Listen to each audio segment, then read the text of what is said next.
Bapak dan Ibu sekalian, Pak Kabinet dan Pak Kapolri, kami akan sampaikan secara cepat karena sebagian tadi yang bagian ekonomi sudah juga disampaikan oleh Pak Menko.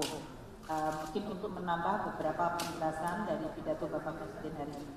Satu, bahwa risiko global di 2024 masih harus diwaspadai, dan oleh karena itu APBN didesain untuk tetap menjadi shock absorber, namun sekaligus mengakselerasi transformasi ekonomi yang tadi dijelaskan dalam pidato Bapak Presiden dan Pak Menko, termasuk untuk human capital, physical capital, dan natural capital, serta form bidang kelembagaan.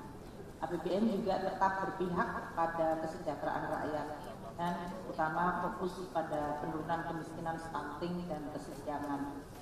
Kita akan melihat APBN dijaga tetap sehat dan berkelanjutan untuk bisa terus menopang tujuan menuju Indonesia Maju 2045. Oleh karena itu pendapatan negara, belanja negara, dan defisit akan dibuat sehingga kita tetap tahan dengan gejolak yang terjadi di dalam lingkungan global, namun tetap bisa mendanai dan mendukung perekonomian.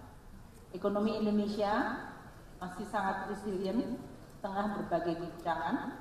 Kita lihat pada periode 2014-19 Indonesia tumbuh 5%, dunia di 3,4, kejadian taper tantrum dan komoditi boom yang berakhir, serta mulai meningkatnya ketegangan Amerika dengan China. Kemudian periode 2020 terjadi pandemi, Indonesia kontraksi 2,1, dunia minus 2,8. Recovery Indonesia tahun 2021 masih di 3,7, namun 2022 kita di 5,3 dan 7 kuartal berturut-turut di atas 5 pada saat dunia dihadapkan pada disrupsi lantai global, lonjakan inflasi, dan pengetatan moneter secara global. Indonesia menggunakan fiskal secara prudent dan efektif. Kita bandingkan umpamanya pada saat 2020 terjadinya shock pandemi, defisit Indonesia naik ke 6,14, tapi itu lebih kecil dibandingkan India yang melakukan defisit yang sangat dalam di double digit, mendekati 13% dari GDP. Dan oleh karena itu tadi disampaikan Bapak Presiden, GDP, debt to GDP dari India adalah meningkat di 88,5 pada tahun 2020. Kemudian Indonesia bisa konsolidasi fiskal secara sangat cepat dengan defisit langsung di bawah 3% pada tahun 2022, 1 tahun lebih cepat. Malaysia dalam hal ini masih struggle dengan defisit di atas 5%. Dan kalau kita lihat path dari debt to GDP ratio negara-negara ini tetap bertahan. Sekarang Indonesia sudah mulai menurun.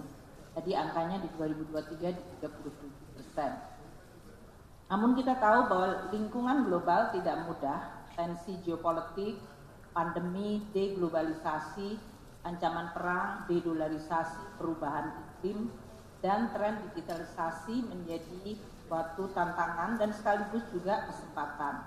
Ekonomi global melemah, dan kita juga lihat pada saat yang sama inflasi meskipun tahun 2023 dan 2004 cenderung menurun, namun levelnya secara historis itu masih tinggi dibandingkan kondisi dalam dekade sebelum tahun 2020. Jadi ini pressure dari higher for longer masih akan dirasakan tahun 2024.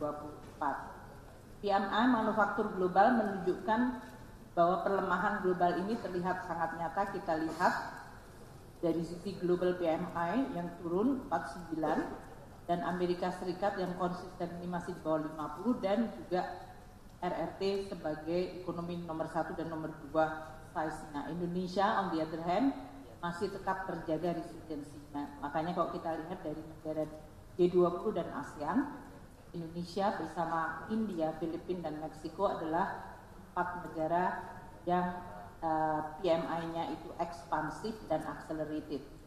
Yang lainnya either ekspansi melambat atau kontraksi. Komoditas masih akan menjadi salah satu faktor yang kita waspadai. Harga gas turun 32% year to date. Harga batu bara turun 63% year to date. Sementara minyak akhir-akhir ini meningkat karena memang Saudi mencoba untuk menjaga harga pada level yang cukup tinggi. CPO kita juga mengalami penurunan meskipun kita melihat ada beberapa volatilitas akhir-akhir ini karena adanya pengetatan di berbagai harga pangan. Lonjakan dari komoditas ini menyebabkan inflasi dan kita lihat inflasi Amerika dan Eropa adalah terburuk dalam 40 tahun terakhir di atas 8%. Dan ini kemudian direspons dengan kenaikan suku bunga yang tadinya semuanya mendekati nol suku bunganya pada saat sebelum pandemi dan selama pandemi, sekarang melonjak lebih dari 500 basis point. Ini tidak semua negara bisa tahan dengan gejolak suku bunga yang meningkat. Menteri Kesehatan sebelah saya bekas banker tahu betul kalau ada shock yang sangat tinggi, biasanya akan diikuti dengan persoalan kredit macet atau kemudian ekonominya mengalami. Jadi periode-periode ini adalah periode yang tidak mudah dengan tantangan yang berbeda. Suku bunga negara maju diprediksi masih akan tinggi for longer, higher for longer. Ini artinya cost of capital menjadi relatif mahal dan oleh karena itu kita tetap harus menjaga secara hati-hati. Makanya respons dalam bentuk defisit kita yang makin kecil dan primary balance mendekati balance menjadi salah satu respons kita untuk ketahanan APBN dan ketahanan ekonomi. Bapak Presiden dan Pak Menko sudah menyampaikan tentang pertumbuhan ekonomi kita yang konsisten di atas 5% untuk 7 kuartal. Ini 7 kuartal yang tidak mudah. Jadi kalau kita bilang 7 kuartal di atas 5% is not sesuatu yang taken for granted. Pada 7 kuartal terakhir ini terjadi konflik ya Ukraina, pasokan global terdistribusi, inflasi dunia melonjak tertinggi dalam 40 tahun, pengetatan moneter dilakukan sangat agresif dalam 40 tahun terakhir, dan perang dagang yang melonjak serta perubahan iklim serta perlambatan ekonomi. Jadi di atas 5% untuk 7 kuartal dalam periode yang sangat tidak mudah dunia itu merupakan sesuatu yang perlu kita juga akui, namun ini tidak berarti kita tidak waspada. Indonesia terus membuat resiliensi melalui perbaikan konsumsi rumah tangga dan juga dari sisi transaksi digital yang membantu resiliensi dari konsumsi rumah tangga. Kita lihat transaksi digital sudah naik dari 41 triliun ke 41 billion US dollar ke 77 dan konsumsi kita sudah pulih dari tahun 2020 masa pandemi yang kontraksi 2,6 sekarang di atas 5%. Sementara hilirisasi yang dilakukan telah memberikan kontribusi terhadap daya saing ekspor Indonesia sehingga kita mampu meningkatkan nilai ekspor kita hampir 2 kali lipatnya 3.825 triliun pada 2021-2022. Pada saat dunia mengalami PMI manufakturnya melemah, Indonesia dari sisi indeks GDP manufaktur kita itu mengalami kenaikan. Ini adalah upaya untuk kita makin memperkuat ekonomi strukturnya, terutama peranan manufaktur yang memiliki nilai tambah tinggi.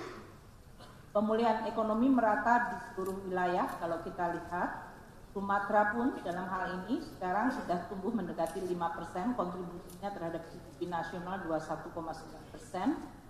Kalimantan tumbuh di 5,6%, itu kontribusinya 8,3%. Kegiatan Pak Basuki untuk membangun IKN sangat menentukan dan sangat memberikan kontribusi besar terhadap kinerja dari Kalimantan selain harga komoditas. Pada saat harga komoditas turun, dengan berbagai kegiatan itu bisa meminimasi dampaknya. Kemudian Sulawesi yang selalu cukup tumbuh tinggi di atas 6%, Maluku sekarang dan Papua naik 6,3% dan NTB serta Bali itu di 3%. Jawa selama ini yang menjelaskan 50% dari kita tumbuh sekitar 5% yaitu 5,2%. Pertumbuhan ekonomi tadi disampaikan Pak Menko juga berkualitas, pengangguran menurun, tingkat kemiskinan menurun. Ini di dalam konteks bahwa kita sempat mengalami kenaikan pada saat pandemi. Semua indikator memang mengalami reverse pada saat pandemi, terus menjadi kontraksi dan pengangguran serta kemiskinan meningkat. Tapi sekarang kita sudah melihat bahwa seluruh tren itu sudah balikkan sekarang menuju kepada yang baik. Bapak Presiden menyampaikan dan Pak Menko menyampaikan tadi bahwa GDP per kapita Indonesia sudah masuk dalam middle upper income semenjak kita mampu untuk terus menjaga pertumbuhan ekonomi di atas 5%. Inflasi kita juga mulai terkendali. Harga pangan yang selama ini berkontribusi tinggi pada bulan Juli, volatile food itu kontribusinya hampir 0%. Kita harap ada Pak Mentan di sini bahwa harga pangan akan terus terjaga sehingga dia tidak menimbulkan kontribusi terhadap inflasi. Penurunan inflasi paling besar dari tahun 2022 ke 2003 adalah kalau kita lihat dari 5,6 ke 0% itu volatile food. Jadi penurunan terbesar adalah kontribusi dari harga pangan yang kemudian mengalami stabilisasi. Sektor eksternal kita meningkat dengan hilirisasi dan ini berkontribusi kepada kinerja ekspor kita, transaksi perdagangan kita surplus. Kenaikan ekspor kalau kita lihat dengan average 4,14 dari 2014 ke 2021. Tapi dari 2021 ke 2022 kita lihat kenaikan ekspor itu 25,6%. Jadi the average growth-nya meningkatnya jauh lebih tinggi dibandingkan periode sebelum terjadinya hilirisasi. Transaksi berjalan kita juga menjadi surplus dan ini sangat berkontribusi kepada kekuatan external balance kita. Sektor keuangan juga relatif stabil. BI, OJK, LPS dan Kementerian Keuangan dalam KSSK menjaga agar sektor keuangan terus stabil dan mendukung pemulihan dan pertumbuhan ekonomi. Kredit perbankan mulai meningkat, kenaikan dari 2019 ke 22 13,4%, dana pihak ketiga di perbankan juga meningkat 36,6% dari 2019 ke 22, perkembangan indeks harga saham serta kapitalisasi pasar semua menunjukkan hal yang positif. Dalam situasi ekonomi tumbuh dan capital market yang juga sehat, maka yield SBN kita terus bisa ditekan dan membaik. Ini dalam situasi dunia tadi mengalami kenaikan suku bunga 500 basis point. Kalau kita lihat justru Indonesia yield-nya menurun. Ini adalah sesuatu yang sangat fenomenal. Sehingga perbedaan antara surat berharga negara kita yang 10 tahun local currency dengan yield US Treasury 10 tahun itu perbedaannya menjadi makin mengecil di 216 basis point. Itu terendah bahkan dibandingkan negara-negara di ASEAN maupun emerging country di G20. Menggambarkan bahwa betapa Indonesia mampu menjaga perception dan juga confidence dan pada saat dunia mengalami turbulence dan kenaikan suku bunga yang luar biasa sangat meningkat tajam. Itu adalah situasi yang kemudian asumsi dasar makro yang sudah dibacakan Bapak Presiden tadi adalah yang warna pink sesuai dengan baju saya, yaitu growth 5,2%, inflasi 2,8%, nilai tukar rupiah 15.000 per dolar dan harga minyak 80 dolar per barel, suku bunga 10 tahun 6,7, lifting minyak 625.000 barel per hari dan lifting gas 1.033.000 equal minyak per hari. Dengan asumsi dasar makro tadi, kita sekarang masuk ke APBN. Tadi disampaikan oleh Bapak Presiden bahwa APBN akan tetap menjadi instrumen penting yang diandalkan untuk menghadapi dinamika global sebagai shock absorber, juga sebagai instrumen untuk mentransformasikan ekonomi, dan APBN harus bisa terus mendukung perbaikan kesejahteraan rakyat. Kebijakan fiskal disampaikan oleh Bapak Presiden tadi dalam pidato, jangka pendeknya adalah kita harus menurunkan kemiskinan, stunting, dan meningkatkan investasi serta menjaga stabilitas.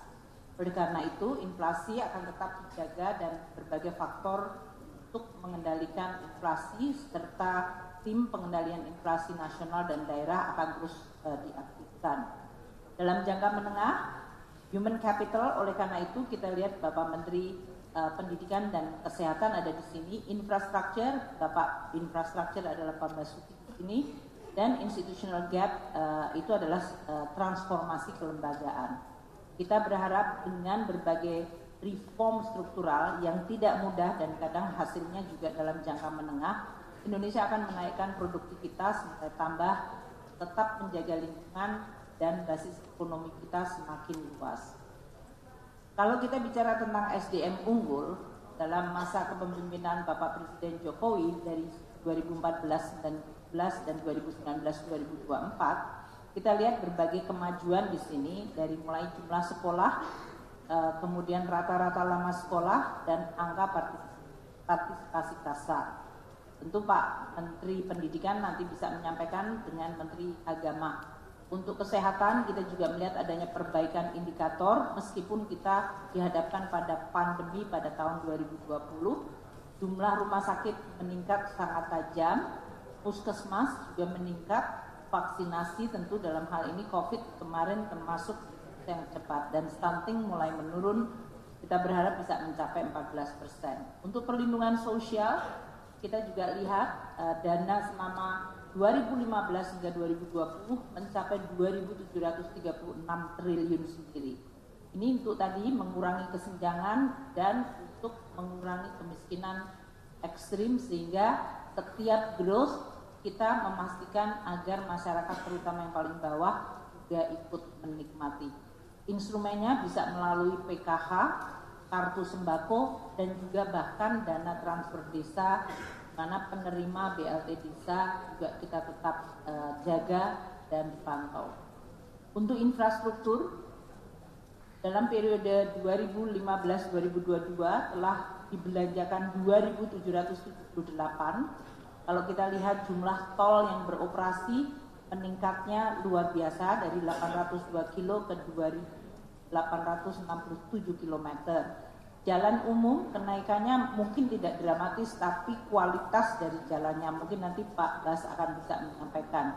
Jumlah pembangkit listrik meningkat cukup tajam, ya, lebih dari 60%, dari 53 giga menjadi 81. Kapasitas bendungan juga melonjak dari 6,39 ke 16,93 miliar meter kubik. Bandara udara kita meningkat dari 237 bandara udara menjadi 287. Jadi dalam hal ini ada 50 bandara baru, dan pelabuhan meningkat sangat tajam dari 1.655 hingga sekarang di 3.157. Dan PSN ini belum selesai, Pak Menko yang terus memonitor jumlah PSN, dan Pak Bas juga akan menyampaikan berapa proyek strategis nasional yang sudah selesai. APBN kita posturnya akan semakin sehat. Pendapatan negara seperti disampaikan Bapak Presiden 2.781,3 triliun. Kalau dibandingkan pada saat terjadinya COVID yang kita sempat kontraksi hanya 1.647, ini kenaikannya lebih dari 1.100 triliun sendiri. Jadi kenaikan berdasarkan pemulihan ekonomi dan menimbulkan pendapatan negara yang kita gunakan lagi untuk membiayai atau belanja untuk pembangunan. Belanja negara di 3.300 triliun. Tahun 2020 pada saat pandemi kita harus melakukan banyak extraordinary belanja di 2.595. Hingga kenaikan belanja hanya sekitar 708 triliun, namun kenaikan pendapatan di 1.133 triliun. Oleh karena itu defisit kita menurun sangat tajam dari 947 triliun, 6,14% dari GDP, sekarang menjadi 522,8 atau 2,29% dari GDP. Penurunan secara nominal 424,9. Jadi cara kita melihat adalah tadi growth tetap 5% pada saat dunia terguncang-guncang, pada saat harga komoditas mengalami volatilitas, inflasi tinggi, suku bunga melonjak, namun kita tetap menjaga growth dan APBN-nya makin sehat. Itu kombinasi yang sangat langka ya. Untuk pembiayaan dengan defisit 522 kita akan lakukan secara hati-hati, karena tadi saya sampaikan bahwa environment dari globalnya juga akan semakin tidak predictable. 2020 waktu itu Anda bisa lihat pembiayaan kita itu sampai 1.193. Pada saat pandemi pendapatan kita turun, belanja naik, maka kita mengalami situasi yang tidak mudah, dan sekarang relatif sangat bisa dikelola atau relatif sehat. Pajak akan mencapai perpajakan 2.307,9 triliun. Kita akan melakukan beberapa pembangunan reform Cortex, kepatuhan dengan menggunakan integrasi teknologi, joint program supaya penerimaan semakin konsisten antar berbagai sumber, baik pajak, bea cukai, dan PNBP, dan melaksanakan undang-undang harmonisasi perpajakan kita. Kita targetkan penerimaan perpajakan tumbuh 8,9. Ini lebih tinggi dari asumsi pertumbuhan ekonomi yang 5,2. Artinya tax ratio-nya diharapkan akan terus meningkat. Penerimaan pajak kita akan mencapai 1.986 triliun. Reform tadi seperti pemaduan NIK dan NPWP. Kita akan melihat pada high wealth individual, core tax system kita upayakan selesai dan menggunakan digital forensik serta kerjasama global dari sisi perpajakan. Kalau kita lihat, penerimaan pajak akan tumbuh 9,3% untuk mencapai 1.986 triliun. Ini artinya dengan pertumbuhan ekonomi tadi yang 5,2, kita berharap tax rasionya akan terus meningkat. Namun pajak juga digunakan untuk memberikan insentif transformasi ekonomi seperti membangun ekosistem kendaraan bermotor listrik, mendukung investasi dan hilirisasi, mendukung UMKM, dan juga mendukung pembangunan sumber daya manusia.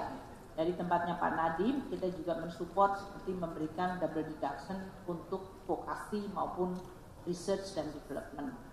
Jadi pajak tidak hanya untuk collection tapi juga bisa memberikan insentif. Untuk bea cukai tahun depan akan tumbuh 7%, penerimaan cukai diperkirakan naik 8,3%, bea masuk masih akan naik 8,1%, namun bea keluar diperkirakan akan turun karena memang kita melakukan konsekuensi dari hilirisasi. Jadi memang bea keluar tidak menjadi andalan lebih karena kita ingin terjadi nilai tambah lebih dalam negeri. Sehingga total penerimaan kepabeanan dan cukai adalah 321 triliun rupiah.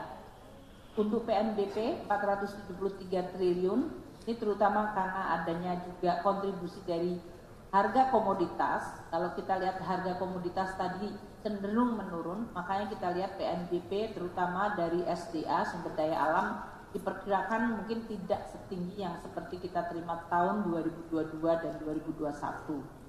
Kita akan mengoptimalkan BUMN dari sisi penyetoran dividen, inovasi dan kualitas layanan dari kementerian lembaga yang memiliki BLU termasuk kepolisian untuk sistem STNK, dan penggunaan perluasan IT dan pengawasan kepatuhan dari wajib bayar PNBP.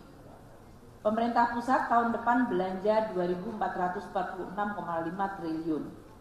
Itu artinya tumbuh 6,3%. Ini kenaikan yang cukup tajam, apalagi sesudah kita mengalami kenaikan lonjakan tahun 2020. Ini karena tahun 2024 kita harapkan bisa menyelesaikan berbagai program prioritas Presiden dan Wakil Presiden seperti penurunan kemiskinan ekstrim, penurunan stunting, membangun IKN, proyek strategis nasional, dan impres jalan yang nanti Pak Bas bisa menyampaikan. Tahun 2024 kita juga cadangkan untuk pelaksanaan pemilu. Itu pemilu dari Pilpres, Pileg, dan tentu saja berbagai dinamika yang diantisipasi. Dan kita juga menggunakan APBN 2024 untuk memperkuat industri pertahanan dan keamanan dan juga kemampuan pertahanan keamanan Indonesia. Pak Budi, dari anggaran kesehatan tahun depan 186,4 triliun. Ini 5,6% dari APBN. Kemarin pembahasan di Undang-Undang Kesehatan adalah minta threshold 5%. Kita memberikan di 5,6, jadi lebih tinggi dari yang sebetulnya ingin diatur dalam undang-undang. Artinya memang kalau kebutuhan dari kesehatan besar dan memang justify, ya kita akan prioritaskan alokasinya. Belanja melalui Kementerian Kesehatan 106,9 triliun, selebihnya adalah belanja melalui daerah dan non-KL, dalam hal ini untuk jaminan kesehatan, terutama ASN TNI Polri. Untuk pendidikan, ini adalah angka yang sangat tinggi, 660 triliun. Tahun ini kita perkirakan realisasi dari anggaran pendidikan di 552 triliun.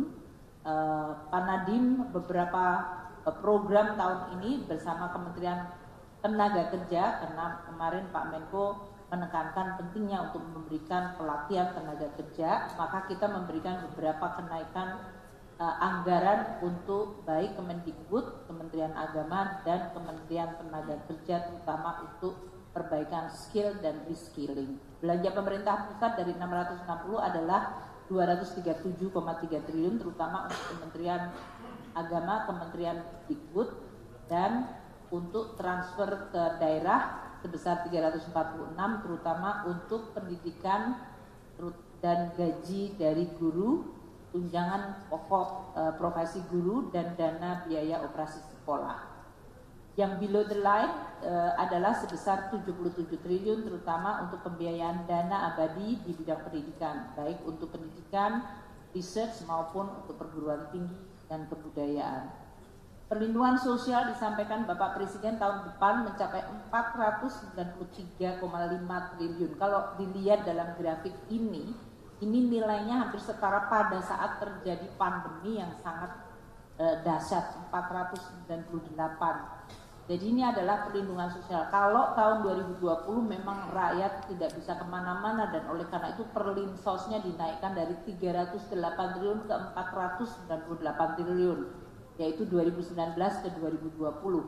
Namun tahun depan perlinsos kita tingkatkan 12,4%, mencapai mendekati tahun pada saat terjadinya pandemi 2020. Ini karena tadi komitmen untuk menurunkan kemiskinan ekstrim dan berbagai perbaikan di bidang untuk mendukung terutama kelompok yang berpendapatan 40% terbawah, yaitu untuk kartu sembako, untuk kartu kuliah, untuk beasiswa anak-anak, dan untuk akses kesehatan, serta untuk subsidi, baik terutama subsidi non-energi seperti pupuk, kur, dan subsidi PSO, serta subsidi energi.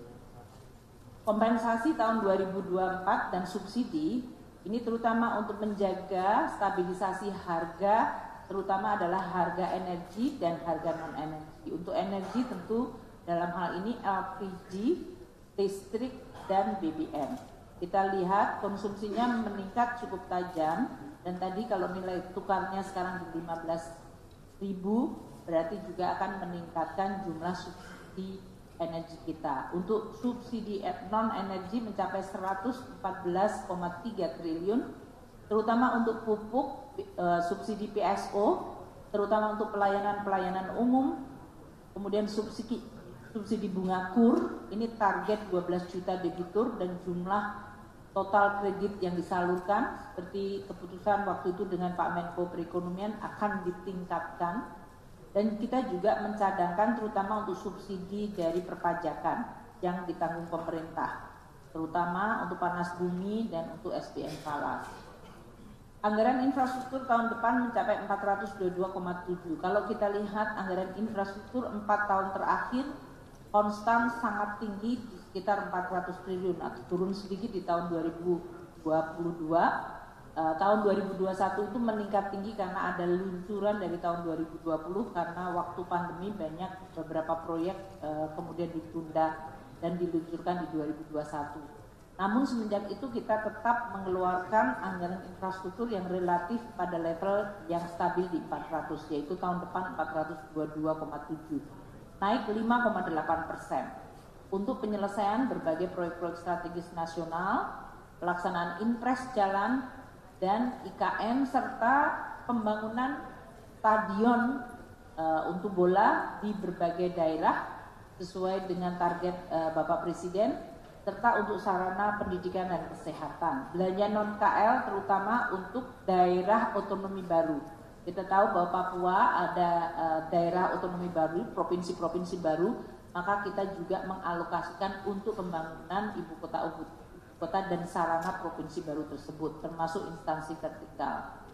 Transfer ke daerah 94,8 terutama untuk dana alokasi khusus untuk yang fisik, terutama untuk bidang infrastruktur dan di bidang pekerjaan umum. Kita juga dalam anggaran infrastruktur ini adalah yang disebut pembiayaan atau below the line, terutama untuk pembelian lahan dan juga untuk PMN kepada BUMN yang mengalami kesulitan sesudah mereka akan dilakukan restrukturisasi. Kita mencadangkan PMN agar BUMN tersebut bisa menjadi sehat kembali.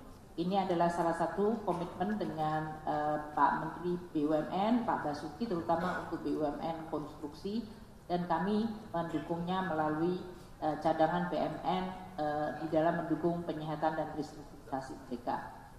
Untuk PSN 45,7 triliun, terutama untuk double track kereta api, bendungan, irigasi, dan jalan tol.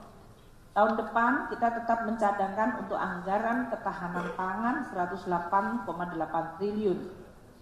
Kita lihat di sini kenaikan 7,8%. Anggaran ketahanan pangan yang kita alokasikan baik melalui Kementerian Pertanian maupun melalui transfer ke daerah. 89,6 triliun dari mulai bantuan bibit, benih, alsintan, asuransi pertanian sampai dengan berbagai irigasi, bendungan, waduk untuk infrastruktur dan subsidi pupuk. Untuk transfer ke daerah, anggaran ketahanan pangan menyangkut jalan-jalan untuk pertanian, rehabilitasi jaringan irigasi dan sumber daya air, serta rehabilitasi untuk balai benih dan sarana prasarana untuk pelabuhan ikan. Kita tahu bahwa reform tidak hanya terdiri dari belanja-belanja sektoral, kepastian hukum, dan juga dalam suasana geopolitik unsur pertahanan keamanan menjadi sangat penting. Dan tahun depan juga tahun pemilu. Oleh karena itu berbagai belanja untuk mendukung tugas kepolisian, dan Pak Kapolri ada di sini, dan juga untuk meningkatkan kemampuan pertahanan keamanan Indonesia terus kita dukung dengan alokasi 324,1 triliun. Kalau kita lihat ini sudah 300 triliun berturut-turut di atas selama tahun 2021 hingga sekarang. Terutama untuk mendukung alutsista dan juga pengadaan kendaraan tempur, pengadaan alutsista, dan untuk pemeliharaan dan perawatan berbagai alutsista yang sudah dibeli. Dan juga tentu saja untuk mendukung pemilu 2024 terutama untuk pengamanan terutama kepada Kepolisian Republik Indonesia. Tahun depan kita akan memberikan kepada daerah transfer 857,6 triliun, naik 3,9% dari tahun ini. Beberapa dari belanja daerah seperti dana bagi hasil kita tingkatkan, terutama pada saat daerah-daerah yang menikmati sumber daya alam yang memang harus dibagi hasilkan penerimaannya. Ya, kita berharap bahwa daerah-daerah yang memiliki dana yang cukup besar dan cash yang cukup available bisa terus meningkatkan pembangunannya. Kami akan terus bekerja sama dengan Kemendagri untuk meningkatkan sinergi kebijakan pusat daerah dari sisi fiskal dan kualitas serta akuntabilitas dari penggunaan transfer daerah yang mencapai 857. Kita lihat sekarang daerah juga sudah memiliki, karena ekonominya makin berkembang dengan pembangunan yang menyebar di semua daerah, kita lihat sekarang kemampuan daerah untuk mengenerate pendapatan asli daerah juga mulai meningkat. Sekarang kontribusinya di 28,14. Ini hal yang positif. Sehingga transfer tadi walaupun nominalnya tetap naik, namun jumlah APBD sepertinya meningkatnya cukup tinggi karena adanya pendapatan asli daerah sendiri. Dan kita lihat untuk transfer terutama dana desa telah menyebabkan kemajuan di tingkat desa. Desa mandiri itu melonjak tinggi menjadi 11.456 desa. Hampir 2 kali lipatnya dari tahun sebelumnya. Jadi kalau kita lihat tadinya tahun 2018 hanya 313 desa saja dari sekitar 75.000 desa yang disebut desa mandiri, sekarang sudah 11.456 desa. Ini menggambarkan bahwa seluruh transfer bisa memperbaiki kehidupan dan situasi di pedesaan. Kita harap akan makin banyak desa yang mandiri. Tadi telah disampaikan bahwa defisit kita sudah makin ditekan untuk menyehatkan APBN dan untuk mengantisipasi suku bunga dan inflasi global yang melonjak tinggi sehingga cost of fund-nya tinggi. tahun depan dengan defisit 2,29%, maka kita memiliki primary balance yang hampir mendekati balance, yaitu hanya minus 25,5 triliun rupiah. Ini sudah menampung berbagai kebutuhan yang waktu sidang kabinet terakhir Bapak Presiden, Pak Menko Perekonomian meminta beberapa pos untuk diberikan perhatian tambahan. Jadi kita tetap memberikan dukungan karena tahun 2024 kita harapkan banyak program-program prioritas nasional bisa diselesaikan. Untuk below the line, pembiayaan investasi tahun 2027 dicadangkan sebesar 176,2 triliun.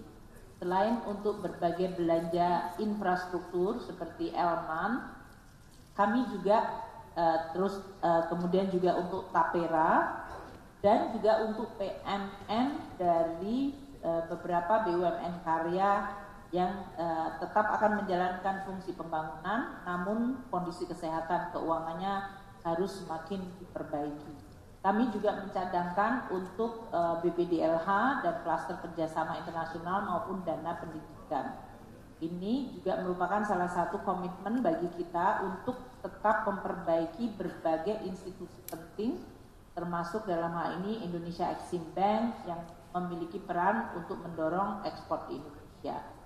Postur APBN 2024 diharapkan memberikan signal bahwa APBN makin sehat, tetap memberikan stimulus bagi perekonomian dan akselerasi dari transformasi ekonomi.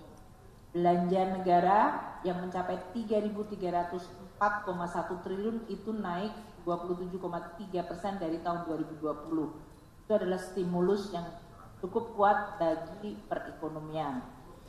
Dan pada saat yang sama APBN kita menjadi sehat dengan mengumpulkan pajak yang naik 68,8% dari tahun 2020. Dari tadinya penerimaan hanya 1.647,8 triliun, sekarang mencapai 2.781,3 triliun. Sehingga sedang kita terus mendukung perekonomian, maka APBN-nya juga tetap tidak dikorbankan tapi terus menjadi sehat.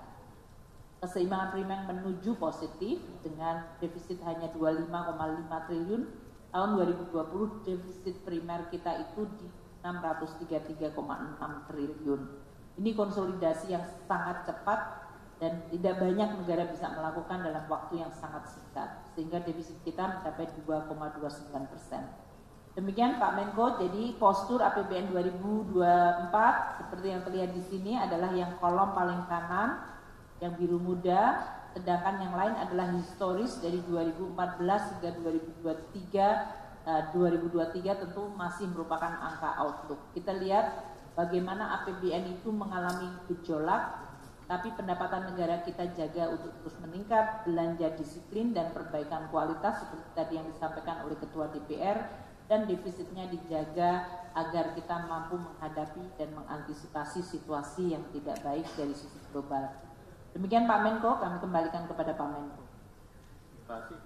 Keuangan